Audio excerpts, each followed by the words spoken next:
নমস্কার, আমার নাম ডক্টর মনীষ দে। আমি একজন pen management specialist. Welcome to health insight. আজকে আমার বক্তব্য হচ্ছে ট্রাইজেমিনাল নিউরালজিয়া। তো ট্রাইজেমিনাল নিউরালজিয়া কি, তার কি কি কারণে হতে পারে এবং কীভাবে আমরা সেটা ট্রিটমেন্ট করতে পারি। তো সবার আগে আসি যে ট্রাইজেমিনাল নিউরালজিয়া কি। তো এইটা হচ্ছে একটা মডেল অফ স্কাল। তো এইখানে ট্রাইজেমিনাল নিউরালজিয়া মানে কি, কঠিন নাম, ব্যাপারটা কি, নিউরালজিয়া ট্রাইজেমিনাল এগুলো কি।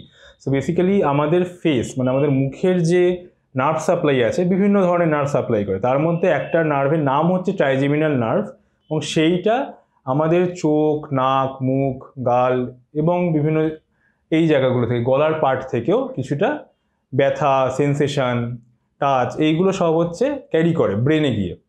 এবং সেই জায়গায়, এই জায়গাগুলোতে যদি কোথাও প্রচণ্ড ব্যথা হয় একটা দিকে, কোনো একটা ফেসের একটা দিকে হলো প্রচণ্ড বেশি ব্যথা হলো, এবং সেই ব্যথাটা কিছু সময়ের জন্য, খুব স্বল্পস্থায়ী কিছু সেকেন্ডের জন্য ব্যথা হলো, সেই ব্যথাটাকে বলা হয় ট্রাইজেমিনাল নিউরালজিয়া।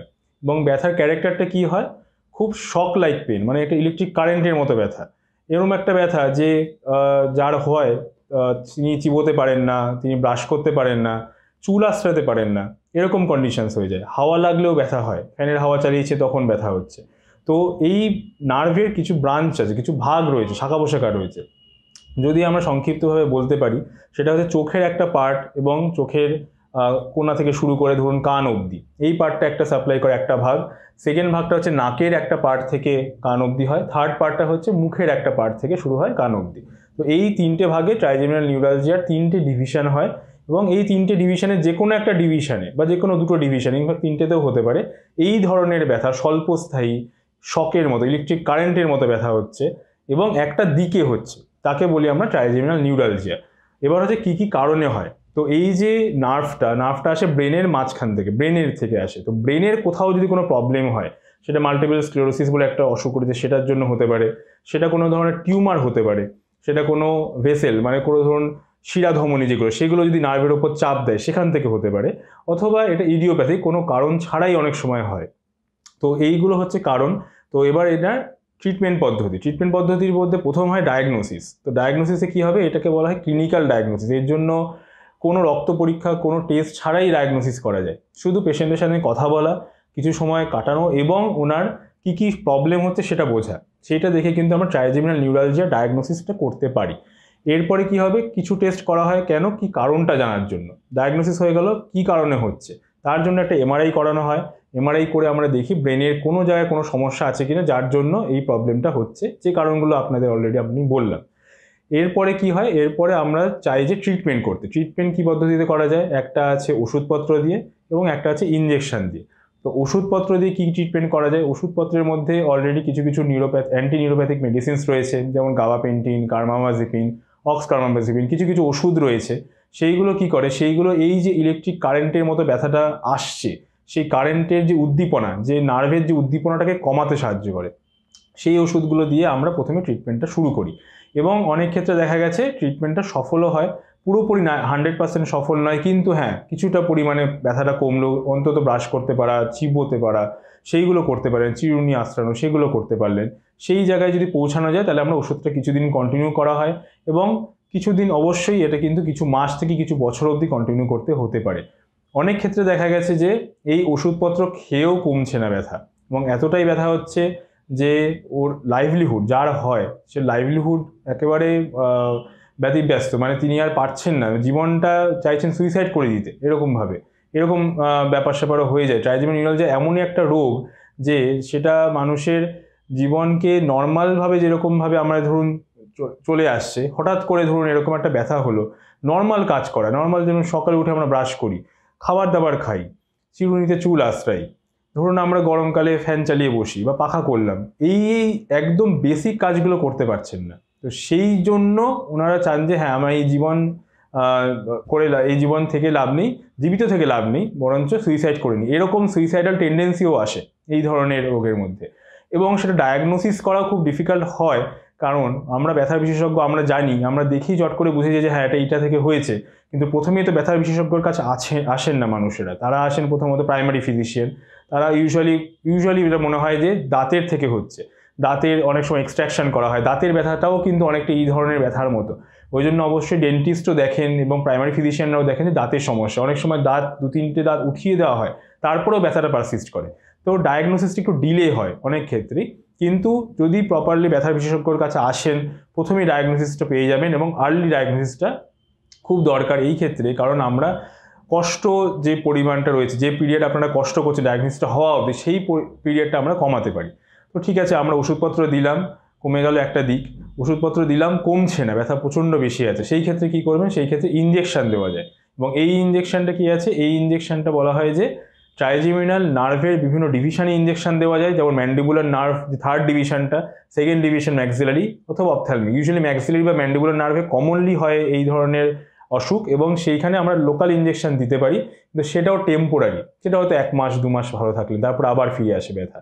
তো এটার কিছুটা লং টার্ম কিওর কি আছে, লং টার্ম কিওর হচ্ছে যেখান থেকে নার্ভটা শুরু হচ্ছে, ব্রেনের যেখানে অ্যাকচুয়ালি গ্যাংলিয়ান যেখানটা ফর্ম করছে, সেইখানটা গিয়ে সেইখানে একটা ইলেকট্রিক কারেন্ট পাস করা, এবং সেই কারেন্ট পাস করার উদ্দেশ্য কি আছে, সেই গ্যাংলিয়ানটার যে কারেন্ট উদ্দীপনা বা কারেন্ট এক্সেসিভ কারেন্ট সাপ্লাই হচ্ছে সেইটাকে কমানো। এবং অনেক ক্ষেত্রে এটা এই নিউরালজিয়া এই ক্ষেত্রে যেটা করা হয়, রেডিও ফ্রিকোয়েন্সি অ্যাবলেশন বলে একটা টার্ম রয়েছে, সেই টার্মটা কি, সেইটা হচ্ছে একটা কারেন্ট পাস করে সেইটাকে জ্বালিয়ে দেওয়া, গ্যাংলিয়নটাকে জ্বালিয়ে দেওয়া হয়। তার মানে কি, ওখানে কি কোনো ড্যামেজ হচ্ছে, নার্ভ ড্যামেজ হচ্ছে? হ্যাঁ, নার্ভ ড্যামেজ হয়, কিন্তু সেই নার্ভটা ড্যামেজ ততটাই হয় যতটা দরকার। তার মানে কি, এই নার্ভটার যে শুধুমাত্র সেন্সরি সাপ্লাই আছে তাই না, আমরা যে খাই চিবোই, সেইটারও কিন্তু কিছুটা সাপ্লাই করে। তো আমরা সবসময় দেখে নিই, এই যে ধরুন স্কালটা আছে, আমরা ধরুন পেশেন্টকে যখন ইঞ্জেকশনটা দিই, ওষুধপত্র দিয়ে কাজ করছে, ইঞ্জেকশনটা দিই, তখন একটা পার্টিকুলার ভিউ নেওয়া হয়, যেমন সিআর মানে এক্সরেতে দেখে আমরা ইঞ্জেকশনটা দিই। তো এইখানে একটা ছোট্ট মতো একটা ছিদ্র রয়েছে, অনেকগুলো ছিদ্র দেখতে পাচ্ছেন, জানি না কতটা পসিবল আমি দেখাতে পারছি, কিন্তু একটা ছিদ্র রয়েছে, এই ছিদ্রটা দিয়ে একবার যদি আমরা সিআর মানে যে এক্সরে ভিউতে দেখে ওই ছিদ্রটা বার করতে পারি, তাহলে কিন্তু প্রসিডিওরটা ঠিক 10 থেকে 15 মিনিটের একদম সুন্দরভাবে যেখানটা গ্যাংলিয়ান ফর্ম হচ্ছে সেইখানটা আমরা চলে যাই, সেইখানটা আমরা দেখি যে সেন্সারি এবং মোটর মানে এই যে স্পর্শ করার অনুভূতির যে নার্ভ সাপ্লাই এবং যে চিবোনোর যে মাসেল মাংসপেশির যে সাপ্লাই, এই দুটো সাপ্লাইয়ের মধ্যে ডিফারেন্স আছে কিনা, এটা ইলেকট্রিক কারেন্টের মাধ্যমেই আমরা পাস করে সেটা বুঝি। এবং যখন আমরা কনভিন্সড হই, যখন আমরা বুঝি যে হ্যাঁ এই দুটো নার্ভ কিন্তু দূরে দূরে আছে, তখন আমরা একমাত্র রেডিও ফ্রিকোয়েন্সি অ্যাবলেশনটা করি। এবং তার জন্য যে পোর্শনটা স্পর্শ করা মানে ব্যথার পার্টটা, সেই জায়গাটা কিন্তু এফেক্টেড হয়, কিন্তু যে পোর্শনটা মাংসপেশির পোর্শনটা সেটা অতটা বেশি এফেক্টেড হয় না। তার জন্য এবার ধরুন ইঞ্জেকশনটা হয়ে গেল, তারপরে আপনি কি কি কমপ্লিকেশন ভাবতে পারেন, কি কি হতে পারে। হ্যাঁ, এইখানটা আপনার ব্যথাটা অনেকটাই কমে যাবে, কিছুদিন টাইম লাগে হয়তো, হ্যাঁ 1-2 দিন থেকে 1-2 সপ্তাহ মতো টাইম লাগতে পারে।